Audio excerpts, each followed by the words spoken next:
watched a movie last night.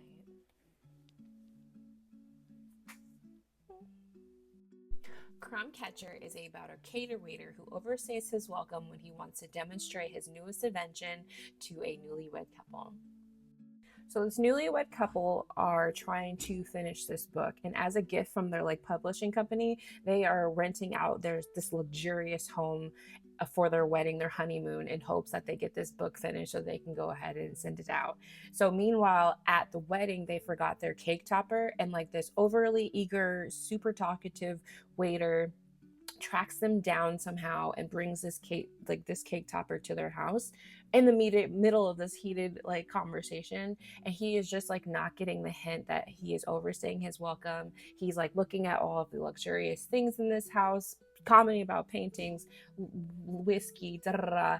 And meanwhile, while all this is happening, the husband is getting explicit blackmail text messages from something that happened at the wedding that he doesn't remember. And so he is dealing with that. And meanwhile, the cater waiter is just oh my gosh, talk.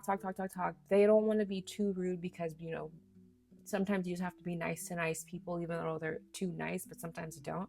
But anyway, the guy's let me show you my invention. The wife's get him out of here. But the husband is just no, I don't want to get him out of here because I think these explicit texts are coming from this person. And it's just a wild ride. Immediately, I found this movie to be very interesting. I feel like the subject matter was original and a unique idea. It's a home invasion movie where you don't want to be too mean to somebody who is doing you a favor, and they also think that he might have autism, so they don't know how exactly to approach it. But then he starts to overstay his welcome. It starts getting really threatening. It starts getting really weird. And so it's just a really original take on a home invasion storyline. What really worked for me in this movie is the actor who plays the cater waiter, and I believe his name is John Sparadactos. He does such a good job at being annoying. I feel like this movie only worked because this actor was so freaking annoying. Literally anytime that he was on camera, he was talking, and you don't even know what he was talking about because he was talking so much that you as the audience member felt like you were also trapped in this house with the honeymooners, because he was so annoying. He played that character to a T. So good job for you, sir, for making this movie complete.